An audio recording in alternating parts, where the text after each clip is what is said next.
The Tea Biz podcast delivers tea news that you need to know. A recap of the week's major headlines with commentary and cultural trends hosted by Dan Bolton. It is the voice of origin for tea professionals and enthusiasts worldwide. The Tea Biz podcast and blog connect you directly to experts in the tea lands. Listen as their voices reveal the news, innovations, cultural insights, and consumer trends that most impact the industry. Paired with Tea Journey, a digital magazine for tea enthusiasts, the Tea Biz portal is a global resource for everyone who loves tea.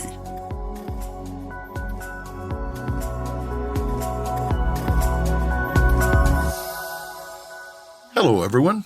Here are this week's headlines. Retail sales projections are ho-hum for the holidays. Sales growth adjusted for inflation will be in the single digits, the lowest growth rate since the financial crisis.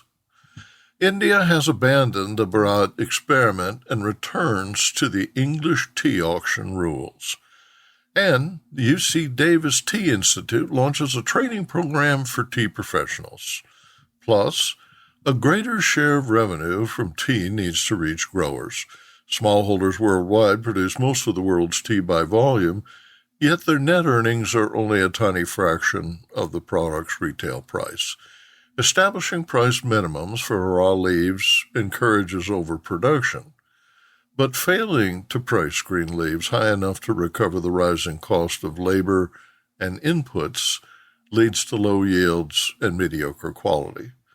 The situation is acute in South India, where thousands of growers gathered daily this month to draw attention to their plight. Aravinda Anantharaman reports from the Nilgiri Mountains. More in a minute, but first, this important message. What makes a perfect cup of Ceylon tea? The perfect cup is from the tea businesses that ensure the protection of all the children living within their tea estates.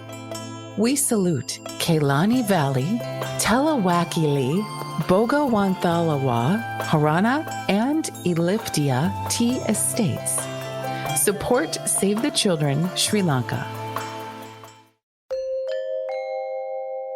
North American consumers are trading down, leading to projections of ho-hum holiday sales based on preseason surveys. Quote, consumers are skittish, and retailers will have to be on their toes, focused on making sure the products and the prices are right, end quote, writes Forbes, quoting marketers who anticipate, quote, a modest increase in sales with narrowing margins, end quote. Adjusted for inflation, Bain & Company projects real U.S. holiday retail sales in the low single digits, well below the 10-year average and the lowest since the financial crisis. Deloitte writes that holiday sales will likely increase between 3.5% and 4.6% in 2023. According to Deloitte, e-commerce holiday sales are projected to grow between 10.3% and 12.8% compared to the 2022 season. Overall, Deloitte projects holiday sales will total $1.54 to $1.56 trillion from November to January. In 2022, holiday sales grew by 7.6% during the same period. Deloitte forecasts e-commerce sales will grow to between $278 billion and $284 billion this season. A survey by Bankrate reveals that 39% of holiday shoppers plan to do most of their shopping online, while 23% plan to shop in person. Bankrate found that 50% of holiday shoppers will begin before Halloween, with 12% starting as early as September.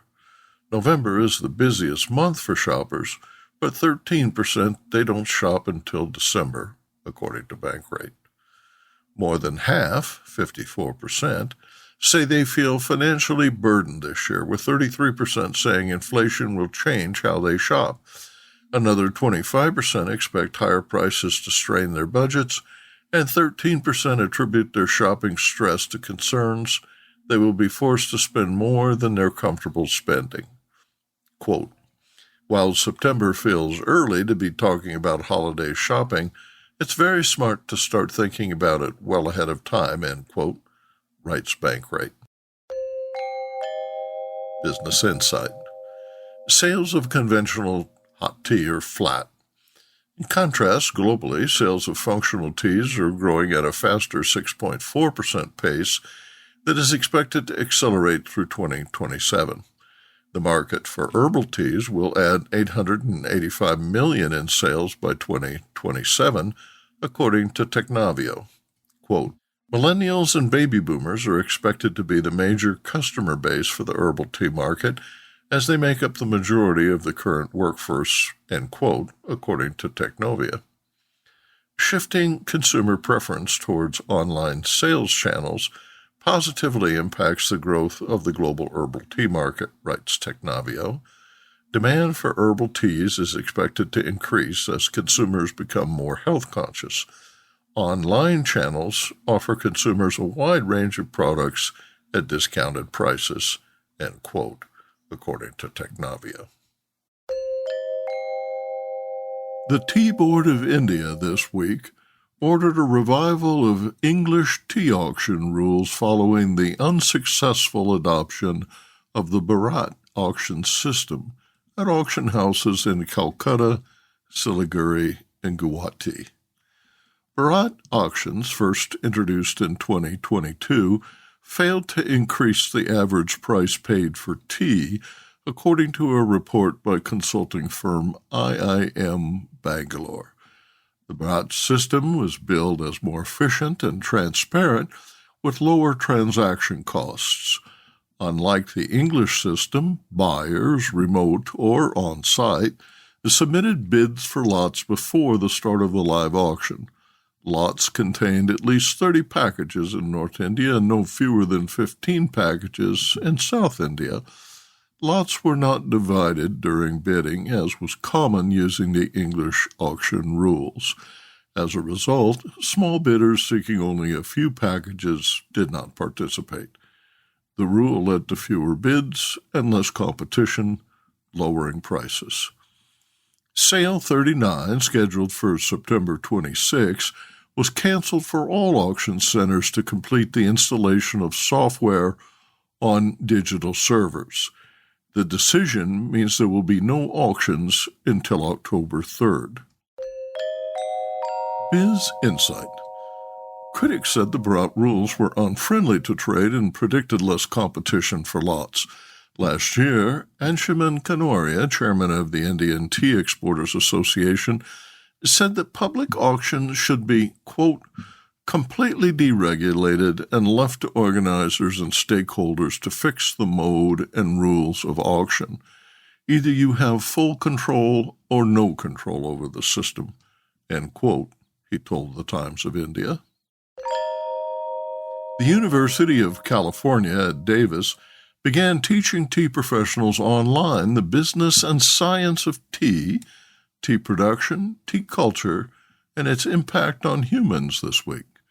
Director and Professor Catherine Burnett says the 15 two-hour weekly Zoom sessions are a first for the Global Tea Institute for the Study of Tea Culture and Science. Industry-leading professionals in tea retail, manufacturing, blending, sales, and marketing, supply chain, trade, and distribution teach the program. Participants qualify for continuing education credits. Quote, this program was developed at the request of the tea industry, Burnett explained. It's being organized with the help of our continuing and professional education program. The course is targeted to help people better understand tea and the tea industry. Whether you are a tea professional or want to be a tea professional doesn't matter. Every week, the course's topics help explain tea, the culture of tea, the deep history of tea, and the many complicated parts of the industry that help get tea from the farm to your cup at home so you can enjoy it. She said remote sessions required little or no effort outside class time. Classes continue into January, when participants are invited to attend the Global Tea Institute's annual forum in Davis, California. The fee is $1,500 US. Registration closes October 10th. Register online at cpe.uci.edu ucdavis.edu, or visit the TBiz blog for details. Aravinda Anantharaman in Bengaluru reports on tea auction prices for sale 38. India tea price report for sale 38, week ending 23rd September 2023. Well, this week, the Tea Board of India announced that the auction system would revert to the previous British system. In 2022, South Indian auctions were changed to the new Bharat auction, modelled on the Japanese auction style. And in April this year, North Indian auctions were moved to this new model. However, following complaints from producer bodies that the new auction was not in favour of price discovery and had in fact brought prices down, the board has agreed to revert to the old system. While this news has been accepted well, what has not, however, is that the next two sales, that is sale 39 and sale 40, have been cancelled to allow for the transition. Planters have said this will impact cash flow adversely. In sale 37, 21,953 tons of tea were on offer and a cumulative sale volume of 73%, an average price of 177 rupees per kilo, similar to the previous week. In North India, orthodox grades sold well at 91%, averaging prices of 236 rupees a kilo. CTC sold 70%, averaging prices of 190 a kilo. In the south, CTC grades did better, the sale volume of 85%, averaging prices of 104 rupees a kilo, while orthodox sale volume was 79%, an average price of 147 rupees a kilo. In Kolkata, Middle East and CIS countries were active for orthodox grades, while major blenders were active for dust, and Western India was active for CTC. Darjeeling continued to see subdued demand. Major blenders were active in Guwahati as well for both leaf and dust grades. And now, a word from our sponsor. Hello, I'm Bogdan, a passionate tea drinker and the inventor of the ultimate tea machine, the Brew Maker 1. Preparation is key to making fine tea. Sequential steepings deliver the best taste possible and unlock the true value of whole leaf teas and botanicals. Brew automates that process without using any pots or capsules. This simple-to-operate, smartphone-controlled device stores steeping profiles to consistently make great tea at the push of a button. Brew also reduces time, waste, and energy. That's because I engineered the brew to remember control settings for temperature, brewing time, and quantity. Using my patented process lets you stack steep simply and conveniently.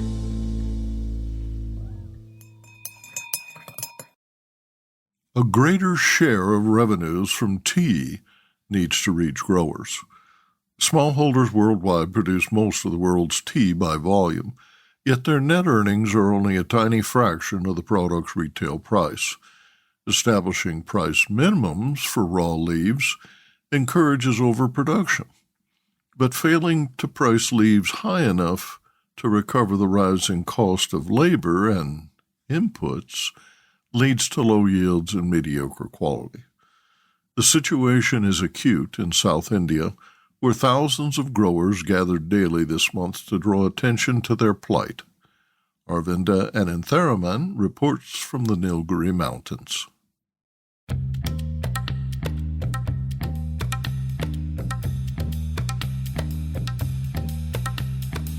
For a little over 20 days this September, more than 30,000 people took part in a silent hunger protest on behalf of farmers mainly from the indigenous Badaga community living in Uti, Kotagiri and Kunur in the Nilgiris.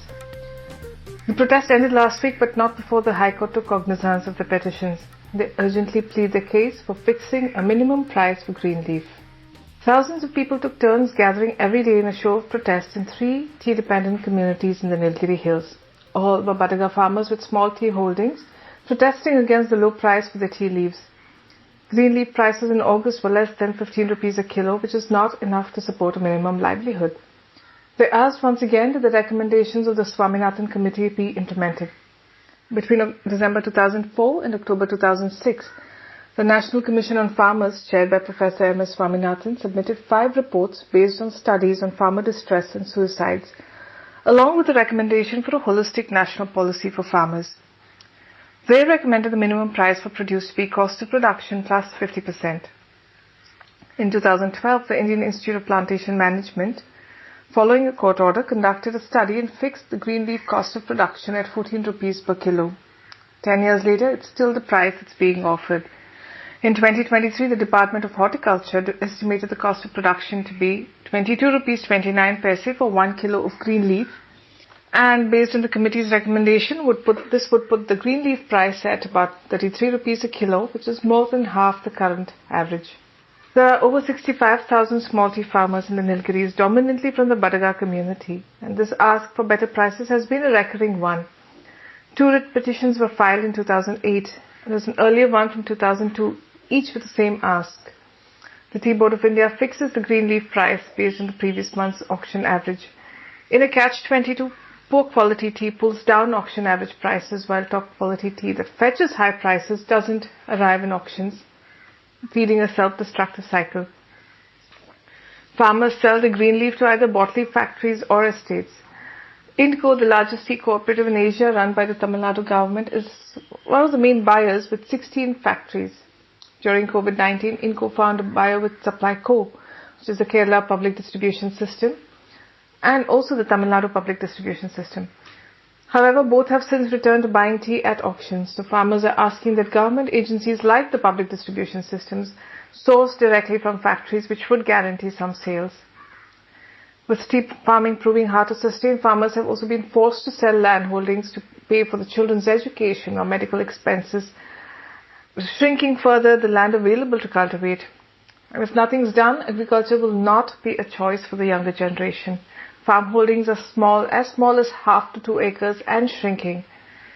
Tyagarajan Gowda, representing the community, says more than 40,000 families have had to sell their land and find another means of livelihood. And that if nothing changes now, tea farming will have to be shut down. The prices have been in favor of buyers, traders, packeteers, he adds, and not in favor of the farmer. And for a cup of tea that costs 10 to 15 rupees, the farmer makes only 9 paise. The Badaga people are also proposing solutions. One farmer sought to work on a pilot in 3 districts where women's self-help groups were tasked with selling tea. They sold a ton per village and saw this as an opportunity for revenue and a way to market tea locally. They are now asking for this program to be scaled across the districts. Farmers also need to be able to make their own tea if we want to earn better prices, and micro-factories are being discussed as a possible low-cost option.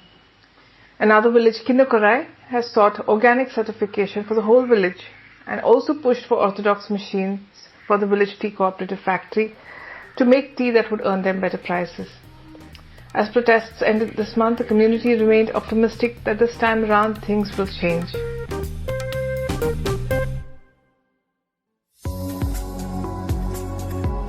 Intrigued by what you heard in today's podcast? Would you like to learn more from our global network of Tea-Biz journalists and tea experts? Remember to visit the Tea-Biz website for more comprehensive coverage. That's www.t-biz.com.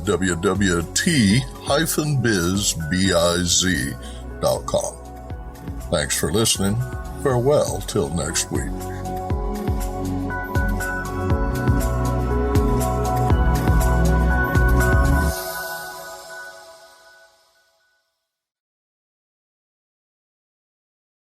Produced by Aravinda Studios. Connect your voice to the world.